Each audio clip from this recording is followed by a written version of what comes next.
I'm Mel Tormé. I'm Doris Day. Hello, hello, hello. This is Nat King Cole. I'd like to say to all of you, everywhere, that I hope you have a most happy, pleasant, and beautiful Christmas. My name is Ben Folds. This is Jane Monheit. You're listening to The Sounds of Christmas podcast. Hi, I'm Ken Kessler, and welcome to the Sounds of Christmas podcast. If you're new to this podcast, I want to start by saying thanks for joining us. If you're not new, welcome back. Either way, I'm glad you're here. Now, to avoid any confusion, I want to start off by saying there won't be any music played here. This is a place for conversation. I'll talk about Christmas music and some related topics, sometimes by myself and sometimes with guests. If you're looking for music, just go to soundsofchristmas.com and click on the tree or the player on the front page or on the Listen Now page. We play the best variety of Christmas music all year long. Well, except in October, when we play the best variety of Halloween music. From time to time, I focus episodes of the Sounds of Christmas podcast on Christmas music legacies of one performer or another, and most of those have given us quite the library of Christmas music. But there's one performer, and I can't believe I haven't talked about him already, that while he hasn't given us a ton of Christmas music, he has given us one of the most loved and most covered of Christmas songs. Of course, I'm talking about Mel Tormé and the Christmas song. Mel Tormé wrote more than 250 songs, several of which became standards, and he often wrote the arrangements for the songs he sang. But it's his collaboration with Bob Wells that remains his most popular composition. They famously wrote the Christmas song on a hot summer day in 1946. Bob had started making a list of things he wanted to try and think about to cool down. It was such a hot summer day. And Mel Tormé came over and saw his list and said, this could be a song. About 45 minutes later, they had written the Christmas song.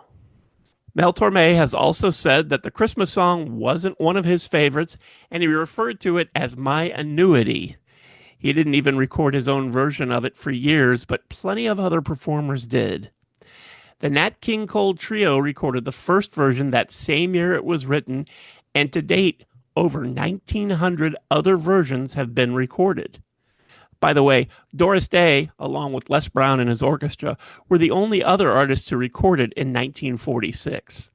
Last year, we played newly released versions by Ben Folds, Jennifer Hudson, Carpenter's Legacy, Mickey Thomas, and Dan and Shay, just to name a few. Mel finally recorded a version of the Christmas song in 1955 for his album Gene Norman Presents Mel Tormé at the Crescendo. It was performed live in concert between the songs County Fair and Jeepers Creepers. So this was not a Christmas album, not even really a Christmas concert. He did record a studio version of the Christmas song in 1961 for his album My Kind of Music. Again, not a Christmas album, but it was a studio version of the famous song that he had written 15 years before. In December of 1963, Mel performed it with Judy Garland on a Christmas episode of The Judy Garland Show. 16 years after that, he hosted a Christmas special on PBS called Christmas Songs. But it wasn't until 1992 that he actually released a Christmas album. The album was called Christmas Songs, and it did include the Christmas song, along with another holiday tune that Mel wrote, The Christmas Feeling. The rest of it was all cover songs of Christmas standards. Mel was also part of a 1995 Christmas special called The Magic of Christmas, kind of like the host of it in that he opened and closed the special, but the bulk of the show took place at the Universal Studios theme park in Florida, and he was the only one who wasn't there. He opened the show performing a medley of Happy Holidays and What Are You Doing New Year's Eve, accompanying himself on piano.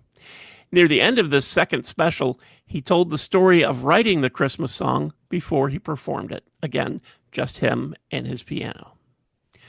During his career, Mel won 2 Grammys, appeared in a couple dozen movies, had his own TV show, and appeared on dozens of other shows from The Lucy Show to Night Court to Seinfeld. He also wrote 5 books, including a memoir of his time as musical advisor to Judy Garland's show, a biography of his friend Buddy Rich, and a novel about a young boy with a golden voice. and he left us one of the most loved Christmas songs of all time. Whether you listen to his version, prefer Nat King Cole, or Ben Folds, or any of the nearly 2,000 other versions, it's safe to say that most of us will continue to spend our Christmases, at least in part, with this gift from Mel Tormé, the Christmas song. Thanks so much for listening, helping me share some Christmas spirit, and for continuing to support the Sounds of Christmas station and podcast.